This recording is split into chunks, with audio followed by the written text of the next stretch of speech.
बिस्मिल्लाहिर्रहमानिर्रहीम। अस्सलाम वालेकुम guys, this is Umair Qayyum और आज के इस एपिसोड में मैं आप लोगों को इनिशियल इंटरव्यू के हवाले से इंफॉर्मेशन प्रोवाइड करूंगा। इससे पहले वीडियोस में मैंने आप लोग को बताया कि सबसे पहले आपके कौन कौन से टेस्ट होते हैं।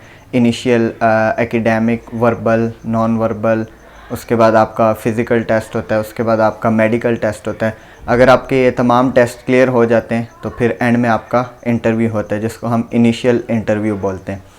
जब आप मेडिकल अपना क्लियर कर लेते हैं, आपसे एक फॉर्म फिल करवाया जाता है जिसमें आपकी बेसिक इन्फॉर्मेशन आपसे ली जाती है और उसमें कुछ क्वेश्चंस होते हैं। Why you want to join army, the 3 things which you like about the army, इस टाइप के 2-3 क्वेश्चंस होते हैं। या फिर एक छोटा सा आपने एस्से लिखना होता है। For example, unforgettable moment of your life या most happiest moment of your life, इस टाइप का एक एस्से लिखना होता है। ये एस्से सिर्फ पेशावर सेंटर में लास्ट टाइम स्टार्ट हुआ था। आई थिंक 144 में ये स्टार्ट हुआ था या 145 में ये एस्से लिखना स्टार्ट हुआ था इनिशियल इंटरव्यू से पहले। फिर जब आप लोग ये फॉर्म फिल कर लेते हैं तो आपको इंटरव्यू की डेट दी जाती है। आपको बताया जाता है कि हमारे पास ये डेट्स अवेलेबल हैं, आप इनमें से कोई एक डेट चूज़ कर लें जिसमें आपका इंटरव्यू होगा। तो आप फिर डेट चूज़ करते हैं। फिर आपने सुबह 7 बजे वहाँ पे पहुँचना होता है। आप कोशिश करें कि 10 से 15 मिनट पहले आप वहाँ पे पहुँच जाएं। फिर जब आप वहाँ पे पहुँच जाते हैं, फिर हर स्टूडेंट का एक रोल नंबर उसको अलाट हुआ होता है।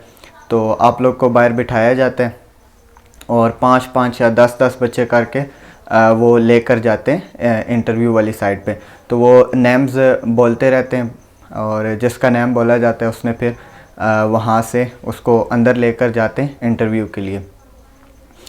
तो उस दिन आपने कोशिश करनी है कि आप सवेरे उठ के और जल्दी से आप लोग जाएं, थोड़ा वक्त से पहले वहाँ पे पहुँच जाएं ताकि आपकी बारी मिस ना हो जाए।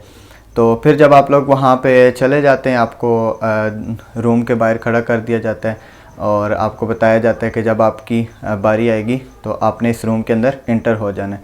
वो आपको इंस्ट्रक्शन दे देते हैं कि आपने डोर नॉक करना है या नहीं करना, या आपने अंदर जाके तो इस साइड पे चेयर होगी उस पर आपने बैठ जाना है। तो जो बाहर बंदा होता है वो आपको इन्फॉर्मेशन दे देता है कि आपने इस तरह से करना है। फिर जब आपकी बारी आती है, आपसे जो नेक्स्ट कंटेस्टेंट होता है वो इंटरव्यू देके जब बाहर आ जाता है, फिर नेक्स्ट आपकी बारी होती है, आपने अंदर जाना होता है।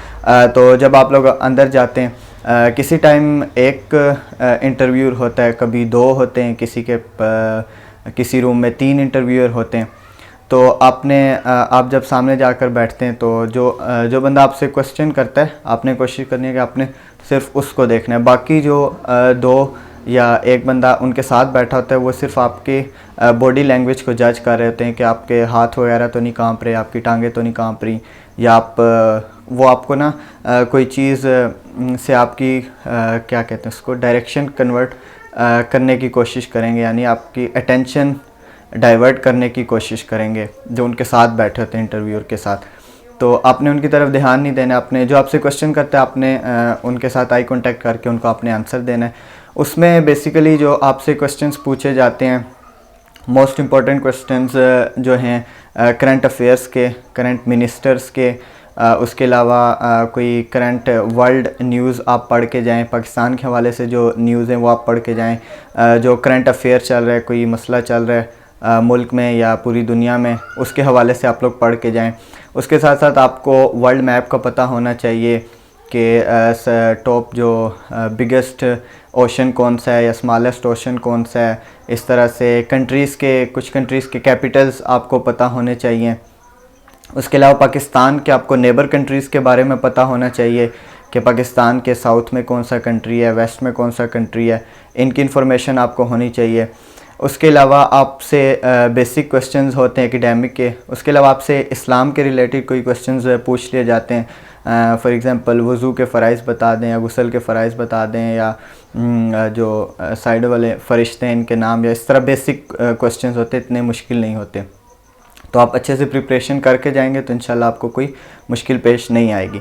उसके बाद जब आपसे ये क्वेश्चंस होते हैं, उसके अलावा कोई जो इंटरव्यूअर होता है वो आपसे कोई सिचुएशनल क्वेश्चन पूछ लेता है। फॉर एग्ज़ाम्पल वो आपको बोल दे कि यार आप एक कश्ती में जा रहे हो तो आपके पास दो, आप और आपके वालिद साहब हैं, आप दोनों एक कश्ती में जा रहे हो, आपके पास एक लाइफ सेविंग जैकेट है, तो आप कश्ती डूब रही है, आप किसको बचाओगे? ये मैंने एक एग्जांपल दिया। इस टाइप के वो आपसे हो सकता है सिचुएशनल क्वेश्चन पूछ लें। हो सकता है वो आपसे कुछ भी ना पूछें, बस बेसिक जब आप इंटर होते हैं तो आपको कहा जाता है कि अपना इंट्रोडक्शन देना, इंट्रोड्यूस योरसेल्फ। उसमें आपने बेसिक चीज़ें अपने बारे में बतानी होती हैं। तो उसके बाद कुछ बंदों से वो एक्सरसाइज करवा लेते हैं, कुछ बंदों से वो मतलब बस बेसिक क्वेश्चन पूछ के वो भेज देते हैं। इतना कोई टफ़ नहीं होता। जो इनिशियल इंटरव्यू होता है उसकी बात मैं करूँ तो आपसे जब मैंने दिया था 143 में, तो मुझसे जो पहले लड़के गए थे उनसे उन्होंने किसी से पुशअप्स करवाए कि 10 पुशअप करो, तो उन्होंने 10 पुशअप किए, उनको रख लिया। इस तरह किसी को कहा कि आप सिट स्टैंड करें, और इस तरह मेरे से उन्होंने क्वेश्चंस पूछे थे। मेरे से जो क्वेश्चंस पूछे थे कि पाकिस्तान के साउथ ईस्ट में कौन सा कंट्री है, या अफ़गानिस्तान के साउथ ईस्ट में कौन सा कंट्री है। उसके अलावा उन्होंने मिनिस्टर्स के नाम पूछे थे कुछ, और इस्लाम से रिलेटेड कुछ पूछा था, वज़ू के फ़राइज़ या इस टाइप के क्वेश्चंस थे। और उसके बाद जब आप लोग ये क्वेश्चंस जब आपका इंटरव्यू हो जाता है, फिर आपको ऊपर हॉल में भेज दिया जाता है कि आप लोग हॉल में बैठ जाएं। वहाँ पे कुछ देर आपको वेट करना पड़ता है, और जब तमाम लड़कों के इंटरव्यूज़ हो जाते हैं, फिर तकरीबन आधा घंटा या घंटा लग जाता है। उसके बाद आपका रिज़ल्ट आ जाता है।